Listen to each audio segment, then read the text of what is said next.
Passion.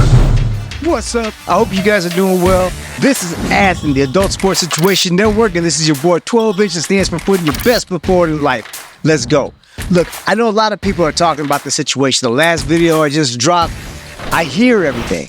I read every comment that's out there, and I will go through some of them. But here's the thing that people are missing. They keep comparing Justin Fields to other quarterbacks who actually walked into a system that was able to nurture them and already had the pieces around them. I'm hearing Brock Purdy. Okay, Brock Purdy, he's doing great.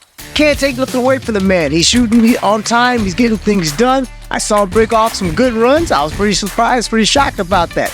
But you don't get that without having the right coaches, do you? You don't get that without having the right O-line, do you? And you definitely don't get it without having the weapons and the receivers that he has and the running back that he has and how they can mix it up well. Okay, and then somebody also brought up Cincinnati. Okay, Joe Burrow's done great. Yes, he had the fourth worst O-line in the game when they went to the Super Bowl. But what else did he have? He had Jamar Chase, he had T. Higgins, he had Boyd. He actually had pieces that could create separation. See, a lot of times I don't think people are really paying attention to the fact that, yeah, Justin's holding on to the ball. And, again, Caleb as well. Also, there's a gripe about Caleb holding on to the ball too long because guess what? Caleb doesn't have the best offensive line right now. He doesn't have the best receivers right now. And you have to let a play develop. People are not thinking about the time it takes for a play to develop. Question. If you're Justin Fields and you're behind the O-line like the one the Bears have that has been so porous last year, this year, it has improved to all right, decent kind of, sometimes. But when you don't have the pieces that can actually create separation, actually make the moves and be open, and then catch the ball, what do you expect? Yeah, he's going to hold on to the ball longer. Yeah, sometimes he doesn't feel the pocket closing around him. Somebody else was talking about his pocket presence. I gotta say, ever since he got injured and he came back, his pocket presence went way up. Okay, people have to look at the trajectory. Justin Fields is not about to be a fourth-year starter. That's a misconception. That's misinformation.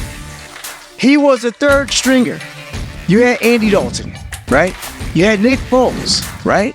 And then, when everybody else got hurt, they brought in Justin. And what happened to him? He got hurt. Then, fast forward the next year, complete breakdown. Had nothing, no weapons. But the point being, a lot of the comments that I'm reading are little. I understand what you guys are saying, but it's not apples to apples. Shit, it's not even oranges to bananas. To be honest with you, it's not, because almost every one of those examples that's being brought up in the comments, and I read them all, have nothing to do with the situation that Justin Fields is in. The other people that you're talking about that put up great numbers, they didn't do it alone. They did it with great coaching, great pieces, offensive lines, for the exception of Cincinnati. But when you have weapons like that, you can hide your deficiencies on the offensive line. And it worked beautifully. They got past Kansas City, went all the way to the Super Bowl, and faced the team, the LA Rams, who had a hell of a defense. It has a record, Aaron Donald. He's a record. So it didn't work out too well. But they got to the Super Bowl. Justin Fields stepped into a situation. Stepped right into a situation that wasn't ready for anybody or anything. He was just the right pick at the right time because he was falling down the draft board. We got lucky that the Bears brass actually saw it, Ryan Pace at the time, Matt Nagy, and they pounced on it, right? Moved up and pounced on it. That was beautiful. We do have what we need.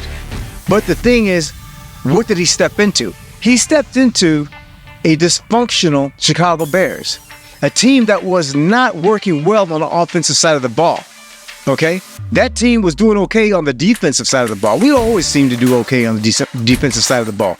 But offensively, Matt Nagy he already had plays for Andy Dalton. He was set on Andy Dalton. And then when Andy didn't work, he had plays for Nick Foles. He came in and he had some little wild plays, wherever the case might be. But there was nothing in the playbook to prepare Justin Fields. There was nothing made custom for Justin Fields. Okay, so he stepped into that. Right after that, Matt Nagy's out of here. Good guy. He had to go at this particular point, and that's just a part of his growth and how he will learn. But Justin Fields is still here. And then what do? Ryan Poles goes out and says, okay, cool. We got one of the best prospects as far as quarterbacks are concerned. So this is what I'm going to do. I'm going to hire a head coach that's a defensive specialist. Right there. Doesn't make sense. That right there is not a setup. And then shortly after that, they hired Luke Getsy, okay? Maybe at that time, it was slim pickings. And Luke was probably the only thing that someone that we can get at that time. But fast forward, Luke is gone. People are bragging about the run plays that he had. A lot of the run plays were just Justin scrambling as well, not just the ones that were called. You got to think about it. So it kind of pumped up the numbers with Luke Getsy, and probably the reason why he got the job down there in Vegas. But I'm not throwing Luke Getsy in the garbage, but I'm saying it wasn't a good marriage. It wasn't a good marriage. Because once again, we had somebody who could not formulate a plan around Justin unless his job was unless the hot seat was heating up and his job seemed to be in jeopardy.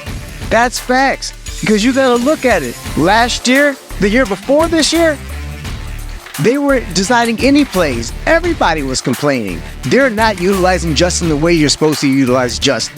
Facts. And then at the end of the year, then they started, and then Justin started to take off, and everybody was getting excited with his arm and his feet. This year, same thing again. He wasn't utilizing Justin. He didn't continue where he left off last year. And the most important thing is consistency.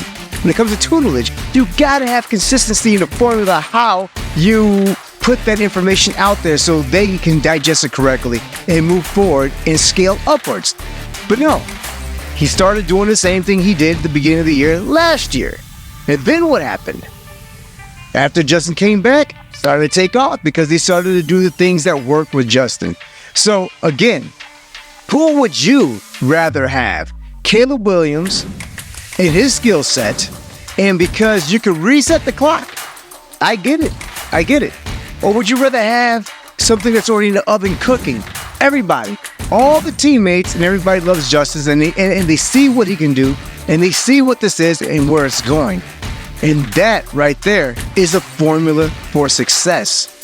And this is why towards the end of the year, you saw Justin making more rhythm throws, more on-time throws, dropping dimes, all kinds of stuff. This is just the top of the iceberg. This is just the pinch of salt that's going to be coming out of the can. I'm telling you guys, sometimes people pull out too early, and that's why we never give birth to what is yet to come. And in this case, it will be a new face Chicago Bears. So, what do you guys think? We just go ahead and just trash everything that we got. We go with Caleb Williams and his college stats, mind you, because we can get some extra time and save some money. Or actually, we have to spend some extra time to save money.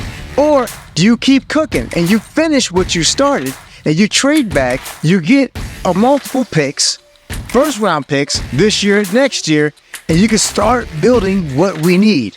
We need another receiver, right? We need probably a left tackle and a center, right? Maybe another edge rusher, right?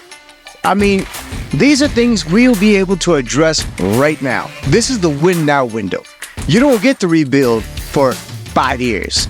4.5, 5 years. That's not possible right now. But what you can do is make a great decision right now that will lead the Bears into the future in a positive trajectory. I will also say this. This is going to be the most important decision Ryan Poles has ever made in his professional career.